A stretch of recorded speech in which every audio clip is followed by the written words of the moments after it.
Gimana kabarnya hari ini? Saya diberkati, kamu diberkati, kita semua diberkati. Haleluya.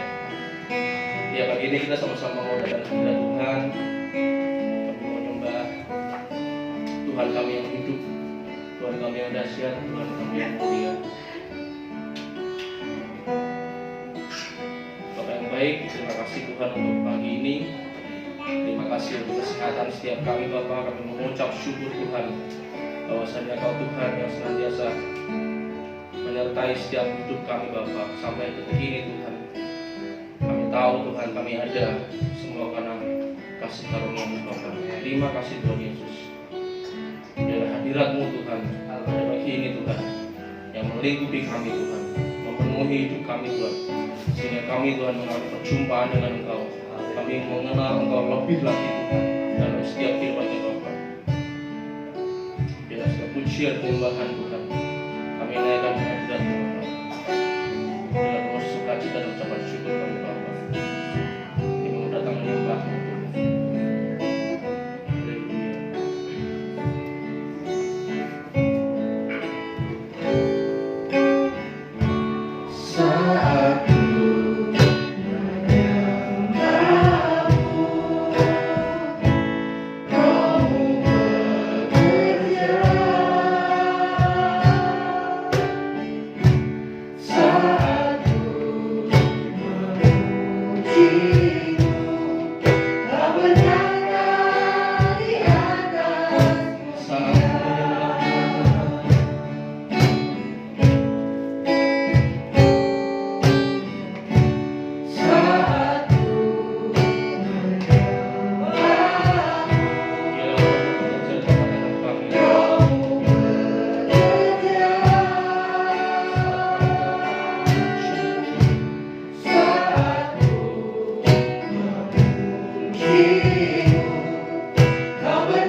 ya Tuhan.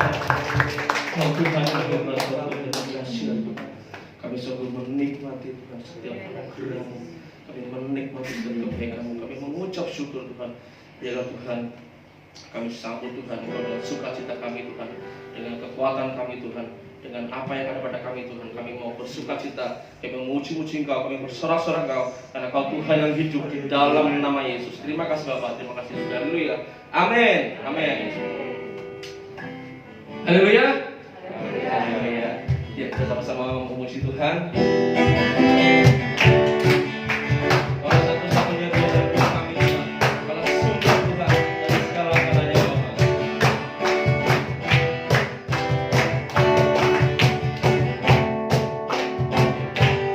Tuhan satu-satunya sumber dari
Betapa ku mencintai segala yang telah terjadi. Tak pernah sendiri jalani hidup ini, selalu menyertai. Betapa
seperti air yang mengalir, tidak pernah berhenti dalam kehidupan kami. Sungguh Engkau yang paling mengerti keberadaan kami. Dan Engkau selalu menangani kami dengan cara yang tepat. Terima kasih Tuhan untuk sentuhan-Mu pagi hari ini. Kami rindu, kami diubahkan. Kami rindu, kami selalu diperbaharui dari hari ke hari, sehingga gambaran Yesus Kristus makin nyata dalam kehidupan kami. Terima kasih Tuhan. Roh Kudus, ajari kami bagaimana merespon kebenaran ini dengan benar, sehingga perubahan itu benar-benar nyata nampak, dan orang-orang di sekitar kami melihat bahwa kami diubahkan oleh Tuhan. Terima kasih Tuhan. Sementara kami belajar dari firman-Mu, mari ajari kami hal-hal yang belum kami mengerti. Kami akan membuka hati kami, membuka pikiran kami untuk menangkap setiap kebenaran ini. Kami tahu kebenaran itu akan memerdekakan kami. Kami akan dibebaskan dari cara berpikir yang keliru. Kami akan dibebaskan dari sikap hidup yang salah. Terima kasih Tuhan. Berkati hamba-hamba-Mu yang sudah melayani kami dalam pujian penyembahan. Apapun yang sudah mereka lakukan bersama dengan Tuhan tidak akan menjadi sia-sia. Terima kasih Bapak. Di dalam nama Tuhan Yesus kami berdoa. Haleluya. Amin. Amin.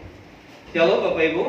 Shalom. Puji Tuhan. Terima kasih buat tim worship. Tuhan memberkati apa yang sudah saudara-saudara lakukan. Saudara dikasih Tuhan. Iya.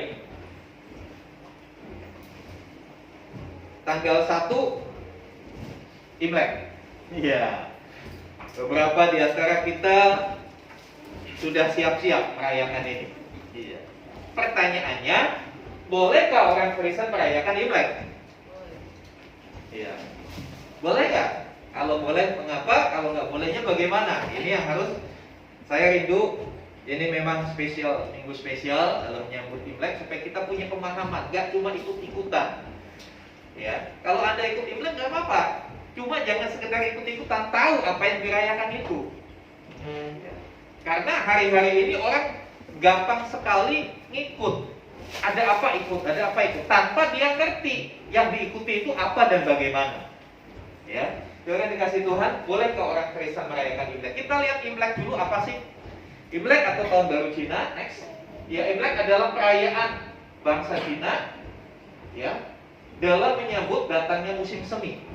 Jadi orang Chinese, ya, bangsa Tiongkok, ya, kalau di peta dunia RRC, Republik Rakyat China, itu umumnya mereka adalah petani, negara agraris, bukan seperti Indonesia. Indonesia itu kan kepulauan. Kalau daratan Tiongkok itu daratan yang cukup besar, itu hampir menempati 70% benua Asia. Luar sekali, daratannya terhampar luas. Nah, bangsa Tiongkok kuno mereka petani. Dan beberapa bagian di Tiongkok itu mengalami 4 musim. Kalau di Indonesia cuma 2 musim. Musim panas atau kemarau dengan musim hujan. Mereka 4 musim. Ya. Musim panas, musim dingin, musim semi, musim gugur. Ya, jadi Imlek adalah perayaan bangsa Cina dalam menyambut datangnya musim semi. Setelah lepas dari musim dingin yang cukup panjang, mereka masuk ke musim semi. Dan inilah yang mereka rayakan sebagai satu tahun baru. Awal mereka mulai menanam, ya, awal mereka mulai bercocok tanam kembali setelah berdiam sekian lama di tengah musim dingin. Ya, mereka mulai, dan itu mereka rayakan. Mereka buat satu celebration. Saudara dikasih Tuhan, menurut kalender Cina tahun 2022 adalah tahun 2573. Kok bisa beda? Iya, karena perhitungan kalendernya berbeda. Bangsa-bangsa di dunia itu beberapa punya kalender masing-masing. Yahudi punya kalender masing-masing. Arab punya kalender Hijriah. Angka tahunnya berbeda. Yang kita pakai secara umum, disepakati secara universal di dunia adalah kalender Masehi. Kalender yang namanya Gregorian. Ya, nanti saudara bisa searching apa itu kalender Gregorian. Ya, ada perbedaan. Kita 2022 mereka 2573. Bukan ini yang menjadi masalah. Itu hanya perhitungan sistem kalender, tidak nyangkut keselamatan kita. Next. Iya. Imlek adalah bagian dari budaya Cina. Awalnya ini bagian budaya. Mereka senang, mereka bikin sesuatu, masak, kumpul, bersukaria. Ya. Namun budaya ini tentunya dipengaruhi oleh kepercayaan-kepercayaan. Ya. Sebelum masuknya Buddha, orang China itu punya dua kepercayaan, Konghucu dan Taoisme. Konghucu ya, itu tokohnya. Konghucu itu seorang filsuf Cina, kurang lebih lahir tahun 5012, kurang lebih ya, 5012 sebelum Masehi, sebelum Kristus. Jadi Konghucu itu lahir sebelum kekristenan. Apa yang diajarkan Konghucu? Konghucu itu ajaran-ajaran moral, kebaikan, menghormati orang tua, kesusilaan, kepemimpinan di dalam ajaran Konghucu. Kemudian ada ajaran Taoisme juga. Ini hampir sama. Taoisme itu intinya mengajarkan keseimbangan, harus ada keseimbangan, ya, supaya semua berjalan dengan normal harus seimbang, ya. Makanya ada tanda begitu tuh yang di tengah, putih sama hitam, itu yin dan yang, ya. Setelah Konghucu dan Taoisme yang menjadi akar budaya Cina, muncullah Buddha masuk Cina. Sehingga ketika Imlek, tiga aliran ini, tiga keyakinan ini yang benar-benar mengadakan celebration di dalam Imlek ini. Ya. Kita yang lain kadang-kadang ikut, ya. Karena harus diakui orang Cina, orang Tionghoa di seluruh dunia itu populasi terbanyak dunia ini orang Tionghoa. Yang mau kasih tahu, populasi terbanyak di dunia orang Tionghoa. Di data kependudukan, negara yang paling banyak penduduknya hampir 2 miliar. Itu yang di Cina, yang benar-benar Tiongkok asli, yang benar-benar Cina asli. Belum yang perantauan. Yang perantau di Indonesia ada kelompok ya yang dikatakan keturunan Tionghoa. Kenapa dikatakan keturunan? Ya nenek moyangnya dari sono. Cuma zaman dulu mereka menyebar, beranak cucu. Hampir setiap bangsa di dunia punya kelompok ini, komunitas keturunan Tionghoa. Punya kelompok ini. Dan kelompok ini biasanya menguasai ekonomi pada umumnya. Jadi kita belajar, Imlek itu bagian dari budaya. Imlek sendiri bukan sebuah kepercayaan, beda dengan Natal. Kalau Natal kan memang kaitannya dengan iman, tapi kalau Imlek itu tradisi. Suku-suku di Indonesia punya tradisi juga. Pesta padi, ya. Kalau yang di Manado ada hari raya pengucapan syukur, Thanksgiving Day. Itu setelah pesta raya mereka bikin acara itu. Beberapa suku lain juga seperti itu, ya. Jadi Imlek itu intinya bukan satu kepercayaan, tapi sebuah budaya. Budaya lahir dari masyarakat Tiongkok kuno, memperingati datangnya musim semi. Ditetapkan sebagai bulan pertama, tanggal pertama. Lalu akhirnya dalam perkembangannya itulah yang dikatakan tahun baru Cina. Seperti itu. Kemudian next. Karena Imlek ini sudah banyak dipengaruhi oleh kepercayaan, maka bagi kita pertanyaan tadi yang di awal boleh nggak boleh, tapi ada beberapa yang harus diingat, harus diperhatikan. Ada yang tidak boleh ketika kita ikut dalam Imlek. Imleknya boleh, toh kita bersyukur di Indonesia Imlek diakui. Nanti tanggal 1 hari Selasa kalender merah, libur, ya kan? Tapi saya berharap kita nggak libur berdoa ya tanggal 1 ya. Nggak libur bersatu dengan Tuhan, ya. Yang tidak boleh dilakukan orang Kristen saat Chinese New Year. Apa yang tidak boleh? Kenapa tidak boleh? Nah, kita belajar. Yang pertama, jangan pakai ornamen naga atau ular. Ya. Tradisi China erat hubungannya dengan naga, dengan ular. Makanya kalau Imlek ada di mall, di mana-mana suka ada pertunjukan barongsai. Ya, naga, wah, naga emas. Salah nggak Pak lihat itu? Nggak salah, itu bagian dari seni. Kita jadi orang Kristen jangan terlalu pikir, wih naga takut nanti di keluar apinya. Itu kebanyakan nonton kartun deh kalau itu. Tapi kita akan melihat apa kata Alkitab next. Naga disebut di dalam kitab Wahyu 12 ayat 7 sampai 9. Tolong Niki bacakan.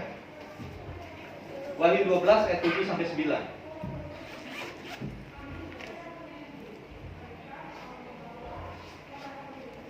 Ya. Ini menarik Saudara. Jadi sekali lagi kita tidak pakai baju yang gambar naga, tidak pasang atribut naga bukan karena kita takut sama gambar itu. Ya, gambar itu nggak akan bikin apa-apa. Cuma kita akan lihat ada apa di balik itu. Ya, silakan. Wahyu 12 ayat 7 sampai 9. Maka timbullah peperangan di sorga. Mikael dan malaikat-malaikatnya berperang melawan naga itu, dan naga itu dibantu oleh malaikat-malaikatnya. Tetapi mereka tidak dapat bertahan, mereka tidak mendapat tempat lagi di sorga. Dan naga besar itu, si ular tua yang disebut iblis atau setan yang menyesatkan seluruh dunia, dilemparkan ke bawah. Ia dilemparkan ke bumi bersama-sama dengan malaikat-malaikatnya. Ya, jadi jelas naga itu penggambaran atau representasi dari iblis. Next slide. Ya, naga dikatakan dan naga itu ayat 9-nya sebelumnya apa? Ya, dan naga itu si ular tua yang disebut iblis atau setan yang menyesatkan seluruh dunia, dilemparkan ke bawah, ia dilemparkan ke bumi bersama-sama dengan malaikat-malaikat. Ketika setan dilemparkan ke bumi, dia tidak punya tempat lagi di surga. Jadi teritorialnya dia, wilayah kekuasaannya dia dunia, bumi ini. Di bumi ini dia mempresentasikan dirinya, menampakkan dirinya dalam bentuk naga. Ya, makhluk naga sendiri, ya itu belum ada satu bukti ilmiah kok bentuknya seperti ini. Ada macam-macam versinya bentuk naga. Cuma yang jelas Alkitab berbicara bahwa naga itu gambaran atau simbol dari iblis. Sekarang kira-kira kalau kita anak Tuhan pakai simbol dari iblis, pantas apa enggak, gitu aja. Pemikiran kita, logikanya bukan masalah kalau pakai naga nanti iman kita lemah, kalau pakai baju naga nanti iman kita menyangkal Tuhan. Jangan jauh-jauh ke situ dulu. Kira-kira dalam pemikiran sederhana kita, pantas nggak kita anak Tuhan pakai simbol iblis?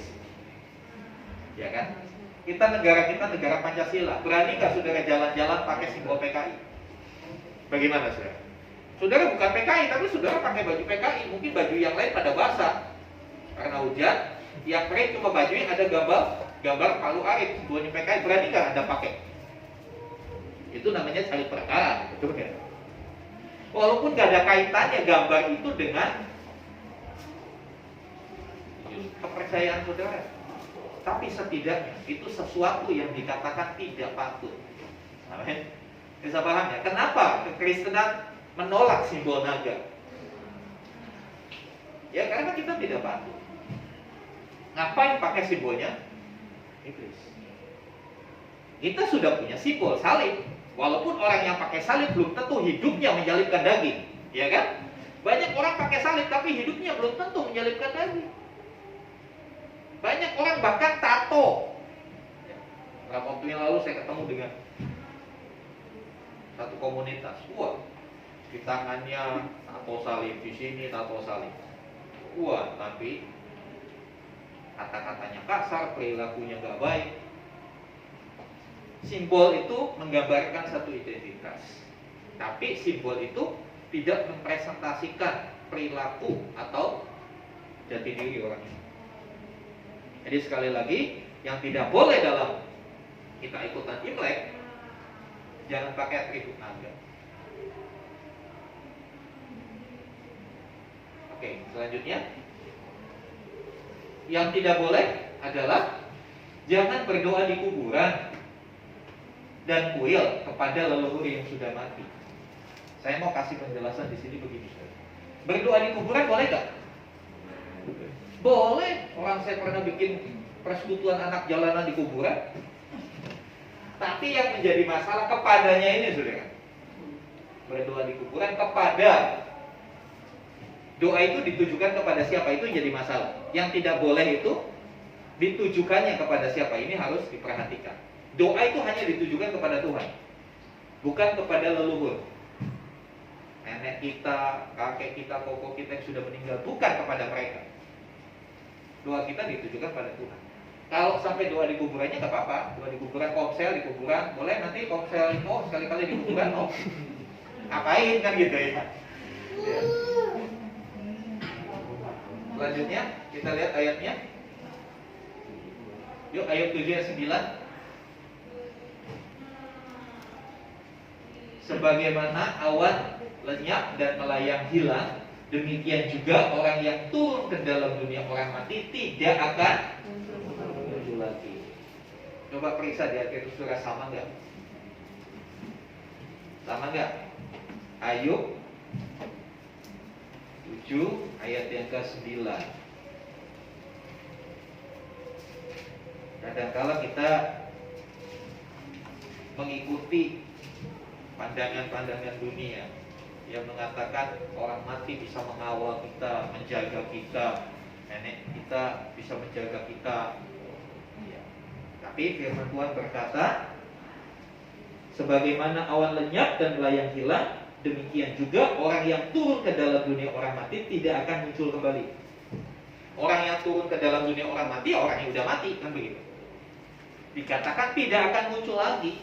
Jadi ngapain kita minta pertolongan sama mereka?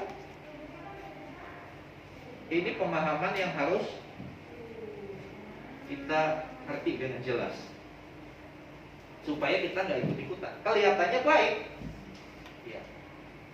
Pergi ke kuburan boleh nggak? Ya boleh. Paling nggak ketika Anda datang ke kuburan, Anda bersihkan kuburan orang tua, ya kan? Sampai di situ tidak salah. Bahkan saya katakan itu harus. Kenapa? Nanti kalau kuburannya nggak karuan, hidupmu nggak jadi berkah. Kuburannya nggak diurus, gitu kan? Apalagi kalau ada pajak kan? Sekarang ada kuburan ada pajak, ada PBB, nggak dibayar-bayar, itu juga salah. Sampai datang ke kuburan, berdoa di kuburan pun tidak salah. Yang salah adalah berdoa kepada arwahnya, kepada almarhumnya. Karena itu sama sekali tidak ada gunanya. Mereka tidak akan pernah bisa muncul lagi.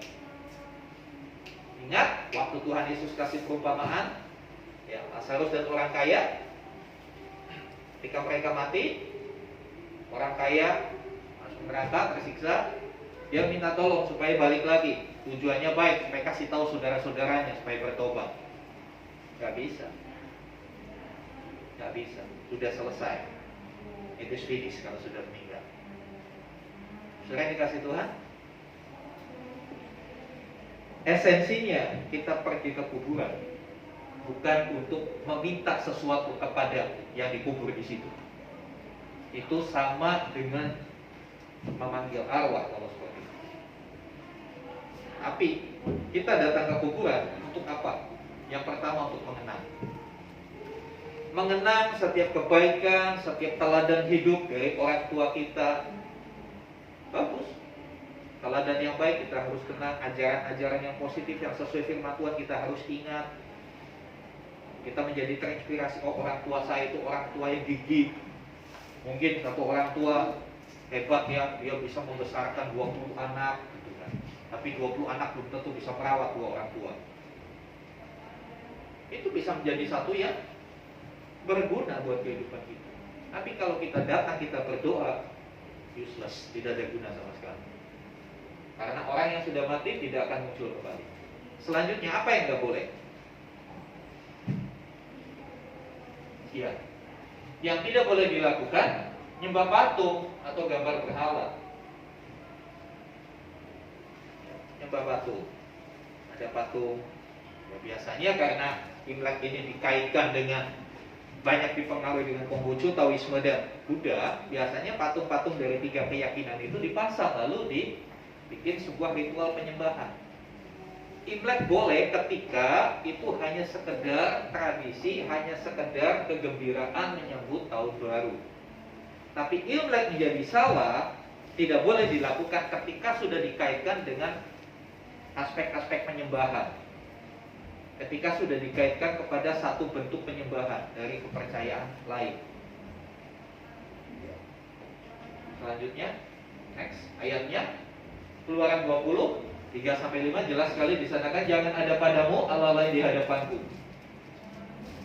Jangan membuat bagimu patung yang menyerupai apapun yang ada di langit di atas, atau yang ada di bumi di bawah, atau yang ada di dalam air di bawah bumi. Jadi jelas perintah ini tidak perlu ditafsirkan macam-macam. Jangan bikin patung. Terus Selanjutnya ayat itu berkata, jangan sujud menyembah kepadanya atau beribadah kepadanya, sebab aku Tuhan Allahmu adalah Allah yang cemburu, yang membalaskan kesalahan bapa kepada anak-anaknya, kepada keturunan yang ketiga dan keempat dari orang-orang yang membenci aku. Jadi kalau kita menyembah Allah lain, itu dikategorikan orang-orang yang membenci aku.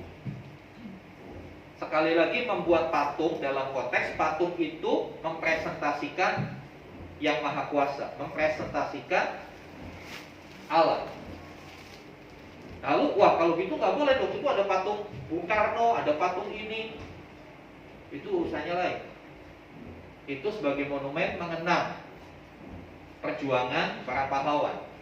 Tapi yang dikatakan di dalam Keluaran ini, kita mempersonifikasikan sesuatu yang dianggap Allah, sesuatu yang dianggap Tuhan, kita wujudkan dalam bentukan patung, entah dari logam, entah dari batu, entah dari kayu. Itu yang salah. Karena itu akan membuat yang selanjutnya. Kalau sudah ada wujudnya, otomatis secara psikologis kita tunduk sama wujud itu. Kan seperti itu. Ini yang dilarang.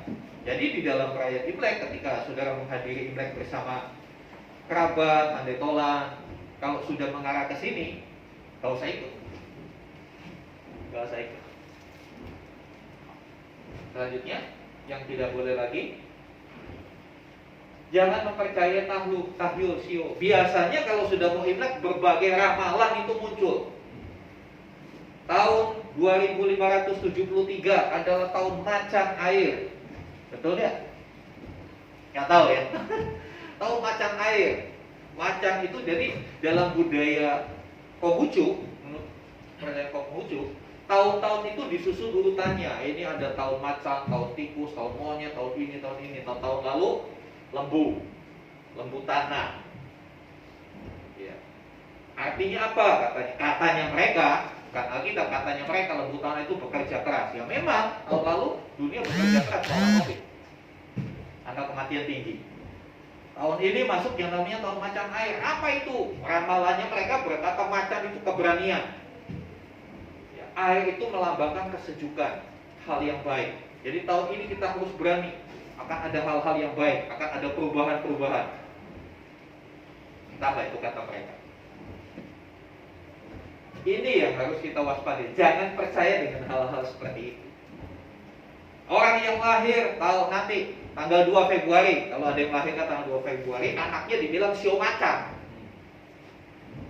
Sio macan. Ya.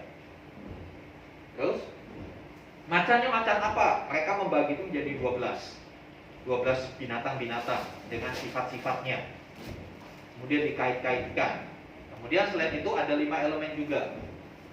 Api, logam, tanah, batu, ayu. Lalu dikombinasikan jadi 12. Jadi perhitungannya orang Konghucu, orang Tionghoa yang memegang kepercayaan Konghucu, itu macan air ini akan ketemu macan air lagi nanti 60 tahun yang akan datang. Kombinasinya seperti itu. Aduh, hidup gua diurus ribet banget ya.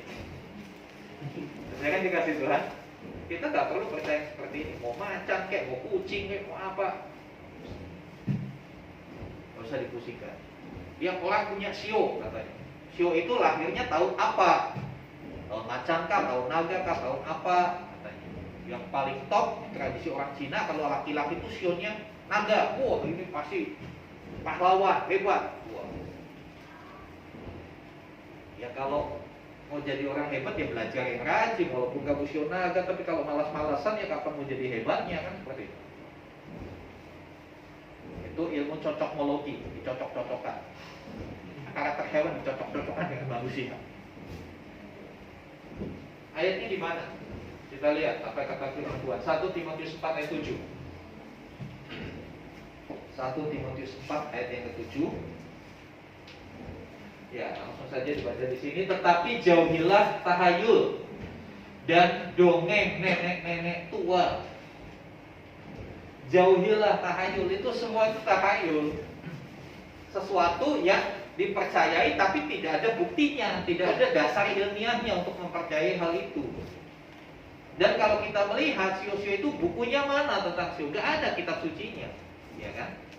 Gak ada aturan bakunya tentang itu, sehingga orang bisa sebebas-bebasnya mentafsirkan menurut pandangannya sendiri. Yaitu yang saya katakan tadi, cocokmologinya itu bagaimana? Firman Tuhan berkata kita tidak boleh, atau kita diminta untuk menjauhi hal-hal seperti itu, termasuk ya tahayul yang modern, Gemini, Taurus, ya, Pisces, apalagi itu, Capricorn. Nah, yang seperti itu juga nggak ada beda. Itu karena kalau yang binatang-binatang itu asalnya dari Asia, dari Tiongkok, Cina. Kalau yang rasi bintang itu dari Yunani. Sama, itu dasarnya dari dongeng nenek-nenek tua. Bukan untuk menyinggung nenek-nenek yang ada di sini. Artinya dari leluhur, tradisi lisan yang disampaikan dari mulut ke mulut. Oh nanti begini, nanti begini, nanti begini. Ya. Di dalam budaya Jawa juga ada. Jangan makan di pintu, Amali. Iyalah, pintu itu orang lalu lintas di situ, kamu makan di pintu, kesenggol piringmu tumpah gak jadi makan. Itu sebetulnya ngajarin anaknya supaya makannya nggak tumpah, lalu jangan. Ya, ada terkenal di budaya Jawa, masyarakat kita itu pamali. Pernah dengar kata pamali? Ya, pamali itu bukan suaminya Bu Mali. Ya, pamali. Ya, saya masih ingat dulu, nggak boleh beli jarum malam-malam, pamali katanya. Setelah saya pikir, iyalah, beli jarum malam-malam kalau jatuh susah carinya. Selalu ada di hubung-hubungan, yaitu cocokmologinya tadi. Firman Tuhan berkata jauhilah hal yang seperti ini. Kita tidak boleh mempercayai hal-hal seperti ini. Ya. Firman Tuhan yang jelas kebenarannya inilah yang harus kita percayai. Walaupun kelihatannya ajaran-ajaran itu kelihatannya baik, ya kan? Tapi itu hanya hikmat manusia yang terbatas. Selanjutnya, nah ini 12 sio tadi itu, ya, sekarang ada di Tiger. Ya. Masa kita anak Tuhan diciptakan segambar dan serupa Allah, mau aja disampaikan nama binatang-binatang ini? Next. Nah, yang boleh apa? Tadi yang nggak boleh. Yang boleh, yang boleh saling mengucapkan selamat. Ya, ketika kita punya kerabat atau bos kita orang Tionghoa rayakan Imlek, ucapin selamat. Ya. Jadi mengucapkan selamat itu nggak haram. Jadi jangan apa namanya, terlalu sempit pandangan kita, terlalu eksklusif. Karena sekali lagi kita paham. Kenapa? Karena Chinese New Year itu tradisi tahun baru. Gak ada yang salah dalam sebuah perayaan tahun baru. Merayakan tahun baru gak salah. Cuma kadang-kala cara merayakannya yang salah. Beberapa orang merayakan tahun baru minum-minum, mabuk-mabuk, itu ya salah. Ya, terus yang kedua, nah, yang boleh dilakukan orang Kristen saat Chinese New Year adalah berbagi berkat, bagi ampau. Boleh nggak? Boleh, ada yang begini-begini langsung. Ya, saya cuma mau kasih tahu, ya bawalah persembahan amplop merahmu ke rumah Tuhan. Amin. Saudara yang dikasih Tuhan, ya, ini nggak salah. Itu bentuk dari Kita saling memberkati. Biasanya yang sudah bekerja memberi angpau kepada yang masih muda-muda. Itu berbagi. It's okay, itu Alkitabiah berbagi. Alkitab mengajarkan berbagi. Tapi berbagi juga jangan berbagi yang konyol. Waduh, mau kasih angpau nih sama ponakan-ponakan gak punya uang, pinjam dulu dah. Pinjam duit dulu buat bagi-bagi. Itu yang konyol. Bagi sesuai dengan kemampuan kita. Jangan pengen kelihatan hebat tapi hasil ngutang. Ya, terus selanjutnya yang boleh makan bersama keluarga dan teman-teman. Boleh. Ya. Yang nggak boleh makan kebanyakan. Kalau makan harus tahu ukuran juga. Jangan sampai nanti habis Imlek udah kolesterolnya melonjak tinggi semua. Itu juga tidak bijaksana. Boleh makan bersama, tapi makanlah dengan bijaksana. Makan bersama dengan bijaksana. Jangan sekedar makan, lalu akhirnya kita jatuh kepada pesta pora. Apalagi di tengah pandemi. Ini Omikron mulai naik.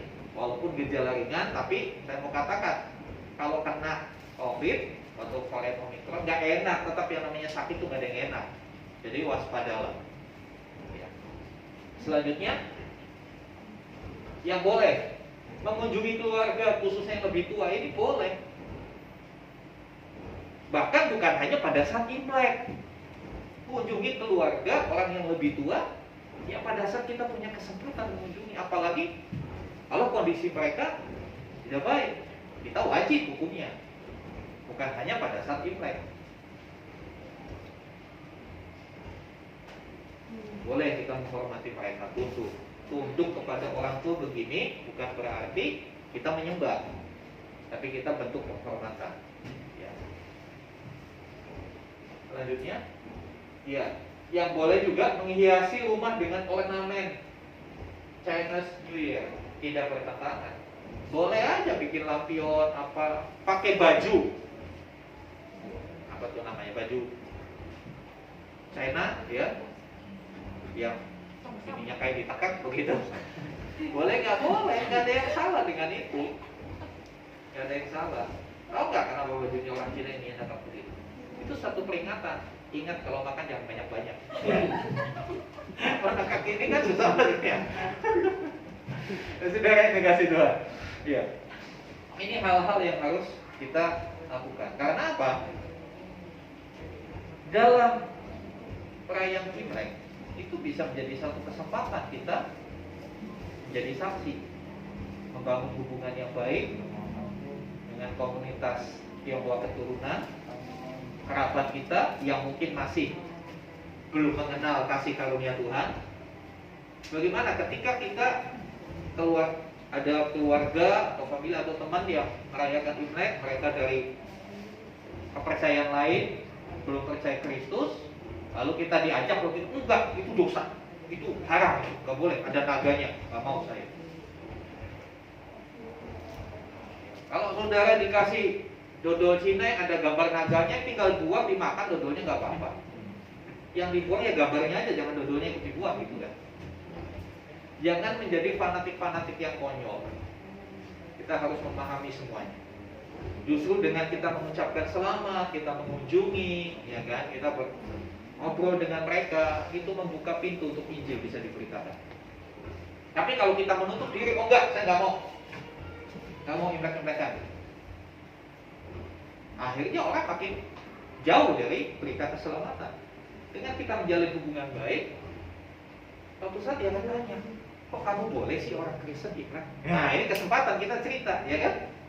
Kesempatan, kapan lagi dia tanya gitu? Saudara yang dikasih Tuhan, banyak kali orang ikut-ikutan. Saya tahu sih, sebagian besar orang non Tionghoa ikut Imlek itu demi angpau. Yang ditunggu dari Imlek itu angpaunya biasanya begitu, ya kan? Tahu nggak? Sekarang saya tes ya. Tahu nggak artinya kongsi face itu artinya apa?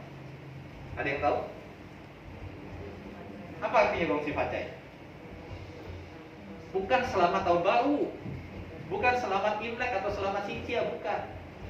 Kongsi face itu semoga kamu beruntung. Kalau disambung kongsi face Xinjiang Kuile, Itu baru selamat tahun baru, semoga kamu beruntung. Kadangkala gongsi pacainya disambungnya bukan selamat tahun baru. Gongsi pacai, ampun alay. Semoga kamu beruntung bagi ampaunya gitu kan. Ya saudara, ya gitulah. Dari fenomena angpau, saya katakan fenomena angpau, kita melihat betapa powerfulnya kekuasaan uang di dunia ini. Uang itu bisa mempengaruhi semua budaya. Kita kalau tidak hati-hati, kita terpengaruh oleh uang. Karena ya uang itu saingannya Tuhan Yesus. Tuhan Yesus sendiri bilang kamu nggak bisa mengabdi pada dua Tuhan. Yang dibandingkan dengan dirinya bukan dewa-dewa, bukan kepercayaan lain, yang dibandingkan adalah uang, mamon. Kamu nggak bisa mengabdi pada Allah dan pada mamon. Ini menunjukkan kita harus berhati-hati. Tengah zaman modern, uang semakin berkuasa. Uang semakin punya power untuk mempengaruhi kehidupan manusia. Biarlah kita yang mengerti hal ini. Bijaksanalah. Memang kita perlu uang. Gereja ini juga perlu uang. Kalau kita nggak ada uang, nanti ibadahnya di depan. Nggak bisa sewa kan nggak boleh di sini kan begitu. Tapi uang bukan segala-galanya. Karena pada dasarnya bukan uang yang menciptakan manusia, tapi manusia menciptakan uang. Cuma karena hebatnya manusia, dia yang menciptakan uang, tapi dia mau diperbudak oleh uang. Jadi sekali lagi dalam menyambut Imlek, mari kita bijaksana. Ya, jadikan kesempatan Imlek itu untuk menyatakan iman kita kepada mereka. Untuk memperkenalkan kebenaran sejati, bahwa kebenaran sejati bukan tergantung dari 12 sio itu, ya kan? Bukan tergantung dari ini tahun apa, ini bagaimana, tapi kebenaran sejati adalah hanya di dalam Yesus Kristus. Amin. Mari kita datang pada Tuhan.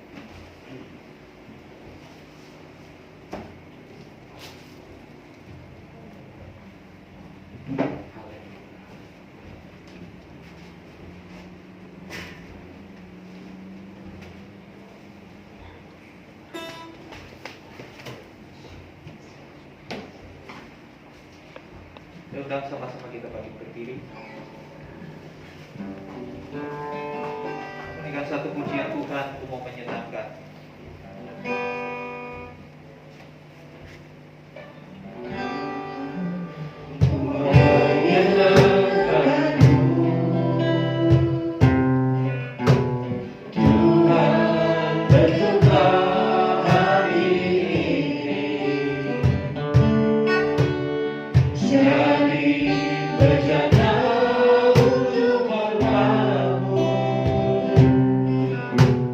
Cemerlang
Tuhan terlebih dahulu telah melakukan banyak hal dalam hidup kami.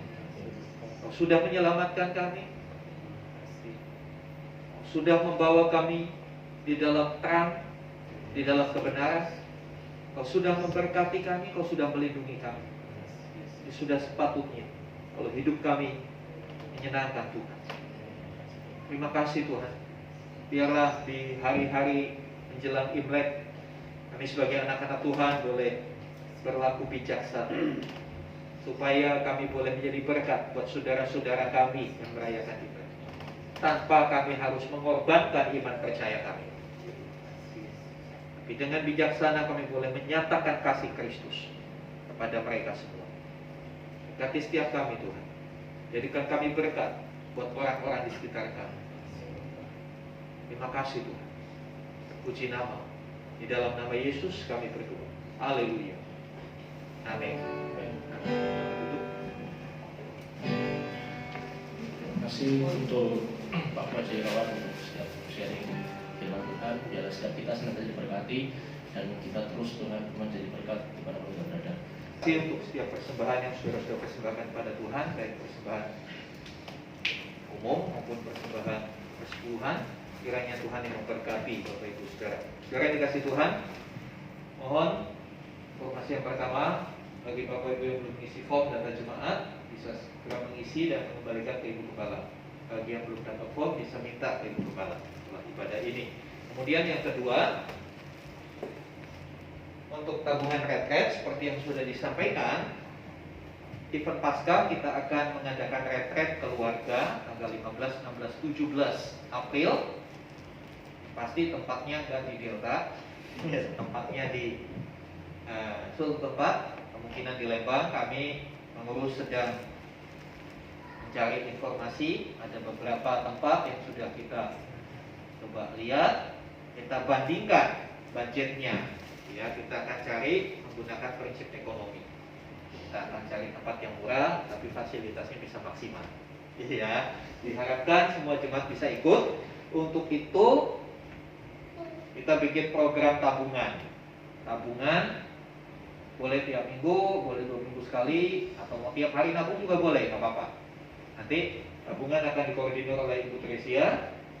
Ya, untuk biaya masih belum ditentukan, nabung aja dulu. Kalau lebih nanti dikembalikan, kan seperti itu. Tapi jangan berharap tabungan ini ada bunganya ya, nggak ada. Ya, karena ini bukan investasi, investasinya kekal nanti. Kan? Tapi jangan khawatir, tabungan ini juga tidak ada biaya administrasi, tidak ada potongan biaya administrasi. Ya, itu saja. Dan juga nggak ada fasilitas ATM-nya ya. Yang mana ATM-nya Bu Teresia nggak ada itu ya.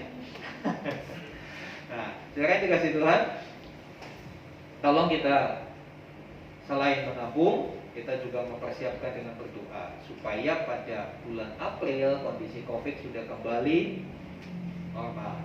Memang hari-hari ini meningkat cukup tajam, cuma itu tidak menjadi alasan untuk kita menjadi takut dan khawatir. Lihat angka kematiannya rendah. Artinya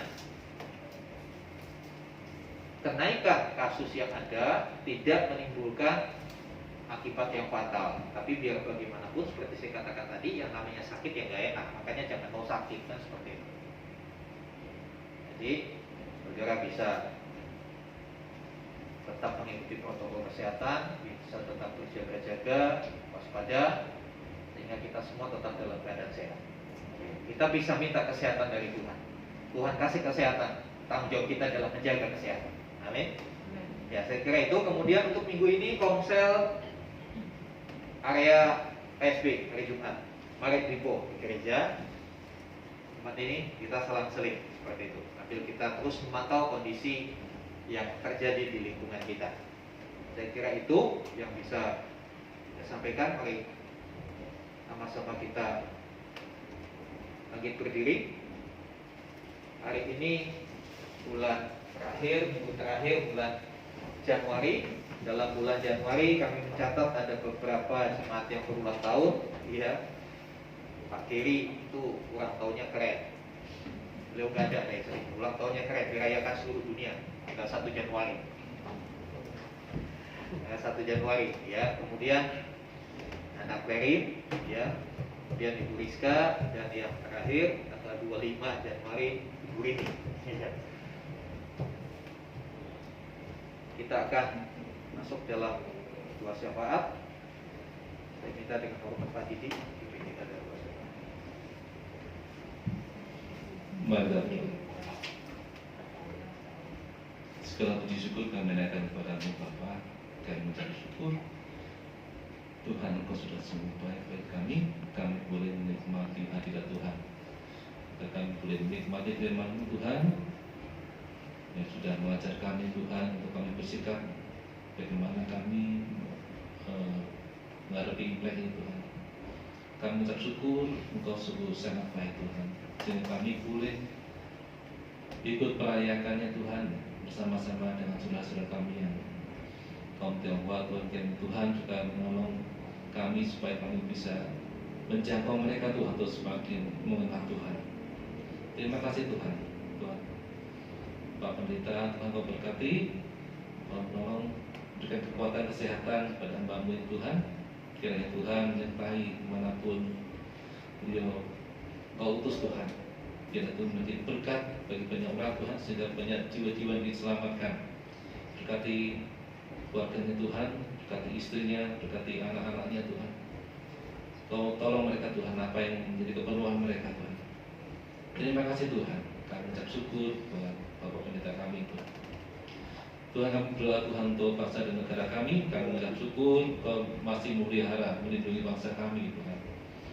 Dan Tuhan juga kami berdoa Tuhan untuk kasus Omikron Tuhan yang semakin meningkat Tuhan. Biarlah Tuhan kami tetap waspada, berikan kami kekuatan Tuhan.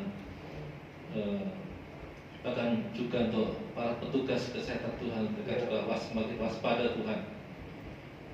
Juga Tuhan untuk booster, untuk vaksin Tuhan, kira Tuhan juga tersebar merata Tuhan. Dan vaksin untuk 1-2 Tuhan juga semua warga Tuhan mendapatkannya Tuhan. Kami serahkan semua dalam kuasa-Mu, biar pemerintah daerah dan pusat Tuhan boleh bekerjasama. Terima kasih Tuhan. Kami berdoa untuk pemerintah di tempat ini Tuhan, Kabupaten Bekasi, kami serahkan dalam kuasa-Mu, biar Tuhan memberkati, khususnya di Delta Masih Tuhan, keberadaan kami. Biarlah gereja ini Tuhan semakin hari semakin Engkau pelihara, bahkan Kau tampakkan jiwa-jiwa Tuhan, sehingga gereja itu membawa dampak yang luas Tuhan bagi lingkungan kami Tuhan. Terima kasih Tuhan. Kami ucap syukur buat program gereja Tuhan. Ada komsel-komsel yang sudah kami lakukan Tuhan, biarlah itu bisa menjangkau jiwa-jiwa Tuhan, tetangga kanan kiri kami Tuhan. Biarlah mereka juga boleh mengenal Tuhan. Terima kasih Tuhan. Kami serahkan juga program untuk ada retret Tuhan dalam peran pasar menetap. Tuhan, Engkau tolong kami Tuhan, sehingga kami dapat melakukan kegiatan ini Tuhan, untuk meningkatkan keluaran kami Tuhan. Semakin keluarga kami semakin dipulihkan. Terima kasih Tuhan. Seberapa biaya Tuhan kami serahkan dalam tangan-Mu, biar Tuhan Kau mencukupkannya. Kau juga menolong Tuhan untuk kami Tuhan, untuk mengumpulkan dana itu Tuhan, sehingga kami boleh semuanya boleh ikut dalam acara tersebut. Kami serahkan Tuhan Bu Tersia yang mengelola, yang menampung dana itu Tuhan. Kau berkati, Kau tolong Tuhan dengan hikmat. Terima kasih Tuhan. Kami juga menyerahkan Tuhan kerinduan kami untuk memiliki sebidang tanah. Amin. Kiranya Tuhan untuk jadikan bangunan gereja Tuhan, supaya kami boleh beribadah dengan maksimal, boleh memanfaatkan gedung itu Tuhan untuk kegiatan-kegiatan, sehingga misi kami Tuhan untuk menjangkau jiwa-jiwa semakin meluas Tuhan. Terima kasih Tuhan. Pertemukan Tuhan dengan orang-orang yang tepat Tuhan untuk mengurusnya Tuhan. Dan segala biaya Tuhan kami serahkan dalam kuasa-Mu. Engkau Allah yang kaya Tuhan. Tidak ada yang mustahil bagi Tuhan. Terima kasih Tuhan. Kami serahkan dalam kuasa-Mu. Terima kasih Tuhan. Biarlah jemaat-Mu juga Tuhan Kau berkati Tuhan, yang hadir pada saat ini Tuhan Kau berkati. Bahkan juga seluruh jemaat-Mu Tuhan.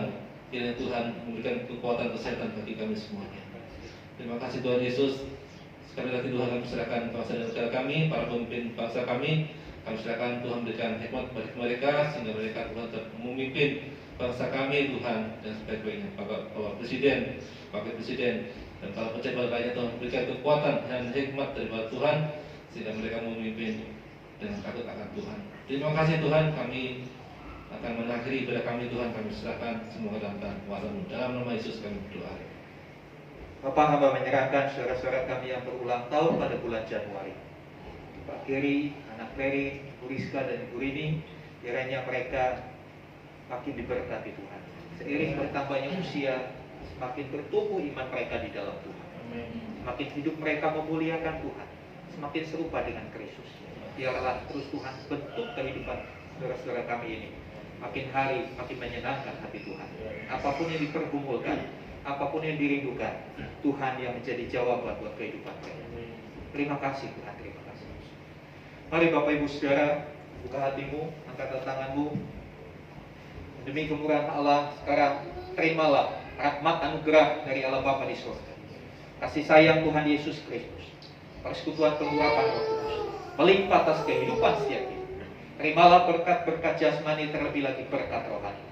Dan jadilah berkat dimanapun Tuhan menempatkan kita, sehingga nama Tuhan Yesus dimuliakan oleh hidup kita. Karena itu, pergilah, jadikanlah semua bangsa murid. Baptislah mereka dalam nama Bapa dan Anak dan Roh Kudus, dan ajarlah mereka melakukan segala sesuatu yang telah kuperintahkan kepadamu.